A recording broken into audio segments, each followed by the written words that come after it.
qui guérit toutes les maladies. Peuple de Dieu, chers internautes, je vous salue dans le précieux nom de notre Seigneur et Sauveur Jésus-Christ. Et du fond du cœur, j'aimerais vous remercier bien sincèrement de prendre le temps d'écouter votre émission La Voix du Serviteur. Bien sincèrement, merci et mille fois merci. Aujourd'hui, par la grâce de Dieu, nous allons considérer sa parole dans Matthieu 6, 25 à 34. Matthieu 6, 25 à 34. Mais je ne fais pas la lecture. Et de ce texte, nous trouvons un sujet. Ne vous inquiétez pas du lendemain, mais ayez foi en Dieu. Ne soyez pas en souci de cette journée, mais ayez foi en Dieu. Chers internautes, l'inquiétude, la crainte, l'anxiété, la peur sont des mots synonymes. Qu'est-ce qui pousse l'être humain à rechercher les richesses au lieu de la présence de Dieu? C'est du moins l'inquiétude ou la peur qui habite en lui. La première parole prononcée par l'homme après la chute, j'ai eu peur, de manière intrinsèque, c'est dire à l'intérieur de nous habite la peur. À l'intérieur de nous, la peur habite. Écoutez bien, s'il vous plaît. À la tombée de la nuit, une mère et sa fille de 4 ans se préparaient à s'en aller se coucher. Mais le problème, c'est que l'enfant avait peur des ténèbres de la nuit. Et ce soir-là, la mère aussi donnait des signes montrant qu'elle avait aussi peur de la noirceur de la nuit. Quand toute la lumière était éteinte, l'enfant a vu à travers les rideaux de la fenêtre de la chambre un rayon de lune. Elle dit à sa mère, « Maman, est-ce que la lune est la lumière de Dieu? » « Certainement, dit la mère, la lune est la lumière de Dieu. » L'enfant continua et posa cette autre question. Est-ce que Dieu va éteindre sa lumière pour aller dormir? La mère a répondu, non mon enfant, Dieu ne dort jamais. Alors, avec toute la simplicité de la foi d'un enfant, la petite fille a conclu, très bien maman, aussi longtemps que Dieu est éveillé, je n'ai pas peur. Bien-aimé, l'enfant croyait en Dieu. Voilà pourquoi elle a pu dormir en toute quiétude, sachant que si Dieu ne sommeille ni ne dort et qu'il veille, elle n'a pas à avoir peur. Hello, peuple de Dieu. Hello, chers internautes. Voici, il ne sommeille ni ne dort, celui qui garde Israël. La peur, l'inquiétude sont les œuvres du diable. Mais la bonne nouvelle, Jésus-Christ est venu pour détruire ces œuvres, les œuvres du diable. La Bible dit, celui qui pratique le péché est du diable, car le diable pêche dès le commencement. Très important ce que je vais vous dire, c'est la Bible, pas Lionel. Le Fils de Dieu apparut afin de détruire les œuvres du diable. Dans Matthieu 6, 25 à 34, Jésus a fait aux disciples un avertissement solennel, une interdiction, une exhortation. Et Jésus, il adresse également à nous cette exhortation. 3 fois, Jésus la répète. Ne vous inquiétez pas. Verset 25. Verset 31. 34. Ne vous inquiétez donc point du lendemain. Ce mot, inquiétude, sous une forme ou sous une autre, apparaît 5 fois dans 10 versets. Bien-aimés, Jésus ne veut pas que nous soyons inquiets. Il ne veut pas que nous vivions dans la crainte. Pour vous et moi, l'inquiétude et l'anxiété sont interdites. Dans notre passage, Jésus a condamné à vie l'inquiétude. Pourquoi nous ne devons pas nous inquiéter? 4 raisons principales. Nous ne devons pas nous inquiéter parce que tout appartient à Dieu. Dieu est le maître de tout. Il possède tout, y compris l'univers dans son ensemble, l'univers tout entier. Notre contentement se trouve en Dieu et en lui seul. L'inquiétude est le contraire de contentement. Et donc, quand on est inquiet, on n'est pas content. L'inquiétude est un voleur. L'inquiétude enlève et vole notre joie. Il est écrit, à l'Éternel la terre et ce qu'elle renferme, le monde et ce qu'il habite. À toi, l'Éternel, la grandeur, la force et la magnificence, l'éternité et la gloire, car tout ce qui est au ciel et sur la terre t'appartient. Dans 2 versets dans la parole de Dieu, Psaume 24, verset 1, 2 Chroniques 29, 11. La première raison que nous ne devons pas nous inquiéter, parce que tout ce que nous possédons appartient au Seigneur. Et tout ce que nous posséderons lui appartiendra. Un jour, John Wesley n'était pas chez lui. Quelqu'un est arrivé en courant auprès de lui en lui disant « Votre maison est réduite en cendres. » Ce à quoi Wesley a répondu « Je ne possède pas de maison. Celle dans laquelle je vivais appartient au Seigneur. Si elle est réduite en cendres, ce n'est pas à moi de s'inquiéter.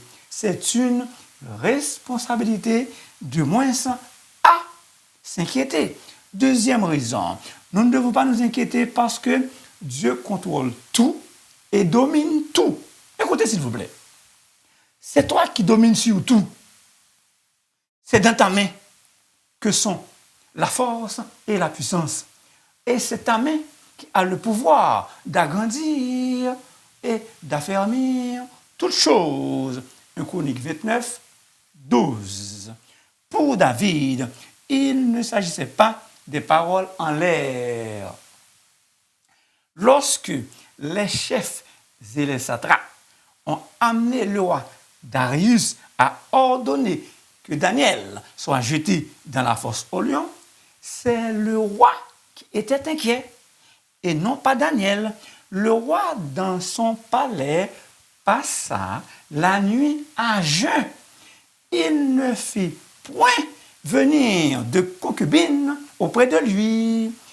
Il ne put se livrer au sommeil. Mais Daniel a apparemment dormi profondément auprès des lions, car Dieu avait envoyé un ange pour fermer la gueule des lions. Bien-aimés, nous pensons que Daniel était en train de ronfler pendant que le roi s'inquiétait et ne pouvait pas dormir. Chers amis, je suis là-dedans aussi. Aucune raison de nous inquiéter, car Dieu, par sa grâce souveraine, peut envoyer un ange pour nous délivrés. Troisième raison, parce que l'un des noms de Dieu est Adonai Jireh, qui signifie le Seigneur pourvoira. Dieu est notre Père pourvoyeur. Par sa grâce, il pourvoira à tous nos besoins, selon sa richesse, avec gloire en Jésus-Christ. Dieu, il prendra soin de nous de A à Z.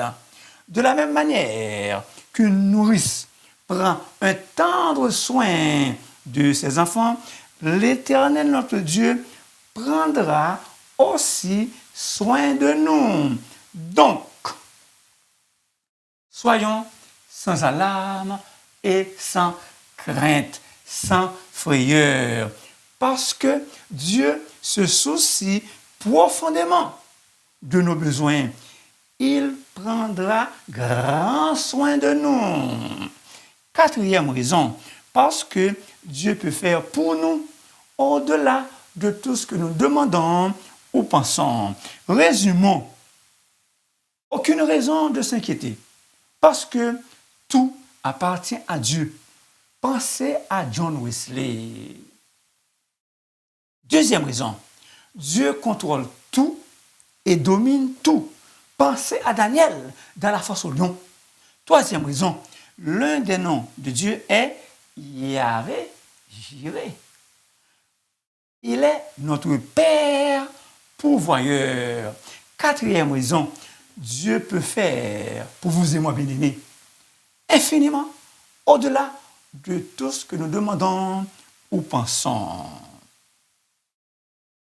Dans le grec, mersinapé, ne vous inquiétez pas, c'est un ordre qui porte l'idée de cesser, d'arrêter ce qu'on a déjà commencé, ce qu'on a déjà fait. En d'autres mots, nous devons cesser de nous inquiéter et ne plus recommencer. Ce n'est pas le Nel, c'est le mot grec qui le dit. C'est une interdiction. Jésus avait dit à Nicodème, il faut que vous naissiez de nouveau. Aujourd'hui même, Jésus nous dit, vous et moi, il faut que nous arrêtions d'être inquiets et ne plus recommencer. Le verset 25, c'est pourquoi c'est une expression qui introduit une synthèse. C'est une conclusion. Pour bien la comprendre, il faut monter au verset 24.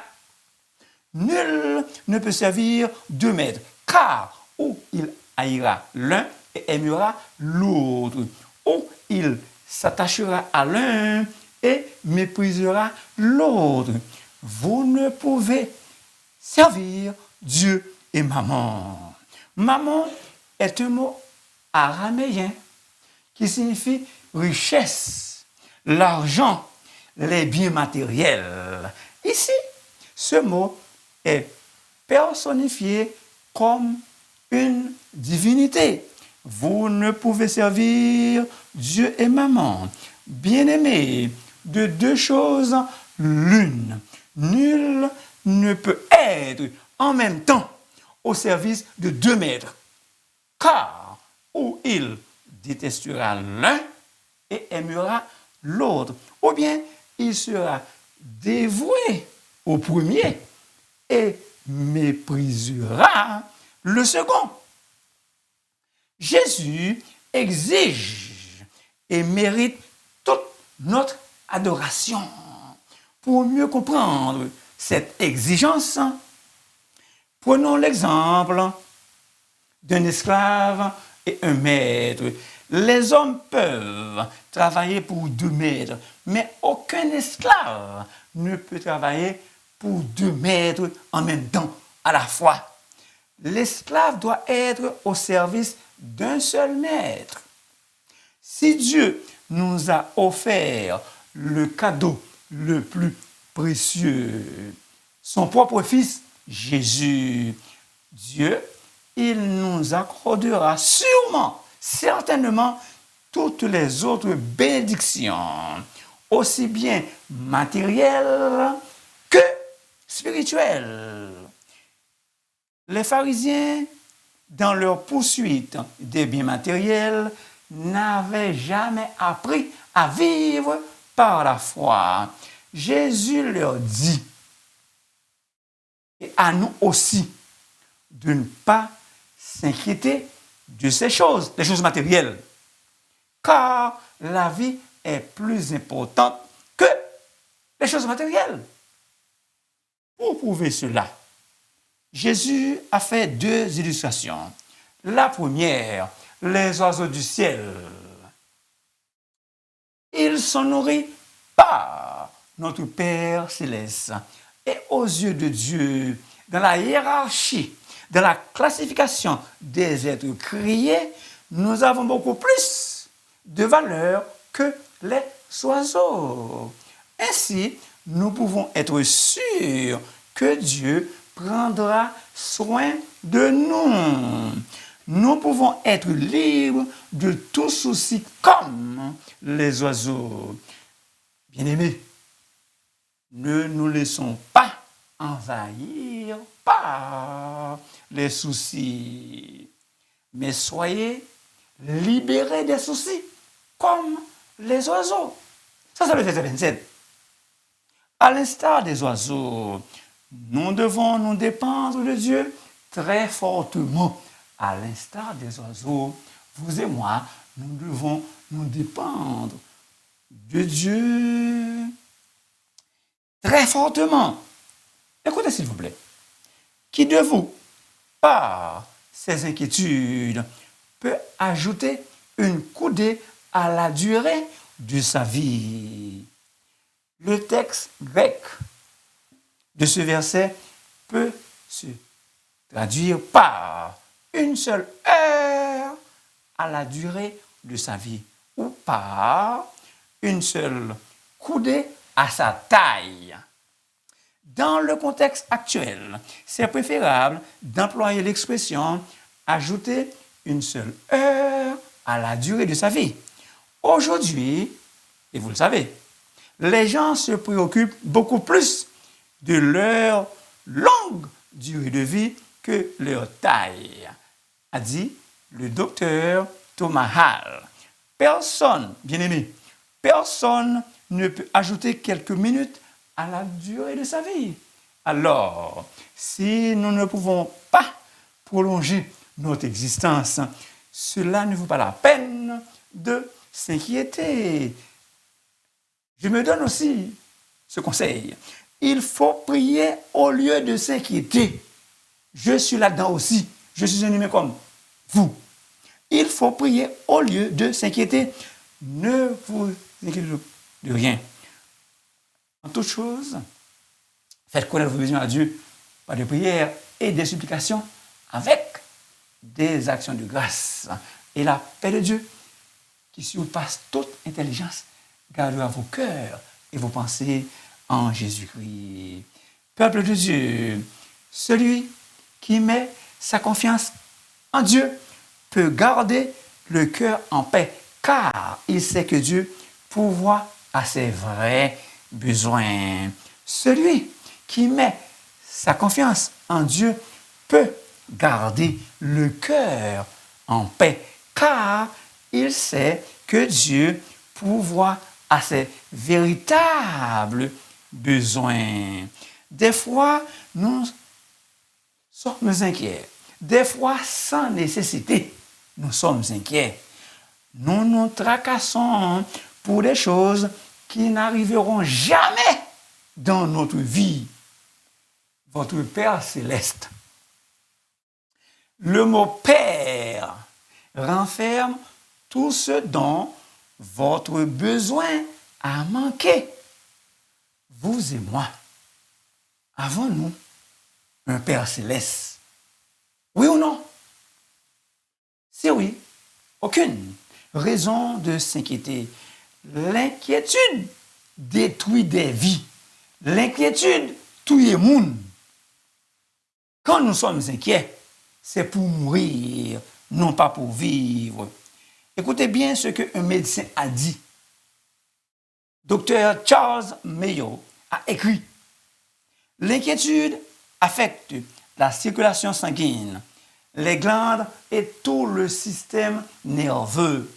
Je n'ai jamais rencontré ni connu d'homme qui soit mort d'avoir trop travaillé, mais j'en ai connu plusieurs qui sont morts d'inquiétude.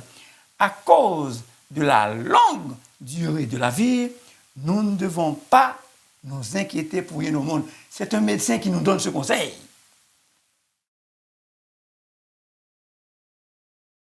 À cause de la longue durée de la vie, nous ne devons pas nous inquiéter pour rien au monde.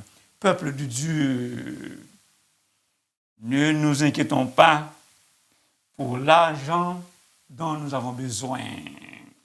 Deuxième illustration, les lits des champs. Salomon, dans toute sa gloire, n'a pas été aussi vêtu comme les lits des champs. Si Dieu habille avec tant d'élégance la petite plante des champs qui est là aujourd'hui et qui demain sera jetée au feu, à plus forte raison, ne nous vêtira-t-il pas?